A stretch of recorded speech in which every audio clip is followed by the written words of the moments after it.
Copyright strike വന്നാൽ എന്തെല്ലാം സംഭവിക്കുക നമുക്കിപ്പോൾ പറയാം. ഇപ്പം കോപ്പിറൈറ്റ് സ്ട്രൈക്ക് വന്നാൽ അത് നിങ്ങളുടെ ചാനലിനെ എഫക്റ്റ് ചെയ്യും. മോണിറ്റൈസേഷനാണ്. ഇപ്പം നിങ്ങളുടെ ചില ഫീച്ചേഴ്സ് ബ്ലോക്ക് ആകും.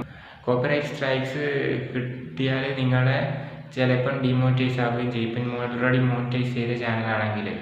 പിന്നെ കോപ്പിറൈറ്റ് സ്ട്രൈക്ക് എന്ന് പറഞ്ഞിട്ടാകുമ്പം നമ്മൾ ആ സ്ട്രൈക്ക് ചെയ്ത വീഡിയോ കിട്ടിയാൽ അവർ വീഡിയോ ചിലപ്പം ടേക്ക് ഡൗൺ ആവുകയും ചെയ്യും. നമ്മുടെ വ്യൂവേഴ്സിനെയും വീഡിയോ എൻഗേജ്മെൻറ്റിനെയും അത് ബാധിക്കും. കോപ്പിറൈറ്റ് സ്ട്രൈക്ക് വന്നാൽ യൂട്യൂബിൽ 3 സ്ട്രൈക്ക് 90 ദിവസത്തിനുള്ളിൽ കിട്ടിയിട്ടുണ്ടെങ്കിൽ അത് നമ്മുടെ ചാനലിനെ ബാധിക്കും.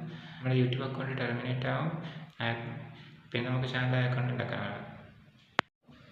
ഈ വീഡിയോ ഉപയോഗപ്രദമായെന്ന് വിചാരിക്കുന്നു. ഇനി ഇതുപോലുള്ള വീഡിയോ കാണണമെങ്കിൽ ചാനൽ സബ്സ്ക്രൈബ് ചെയ്യുക, എന്നിട്ട് ബെല്ലൈക്കൺ ഞെക്കുക.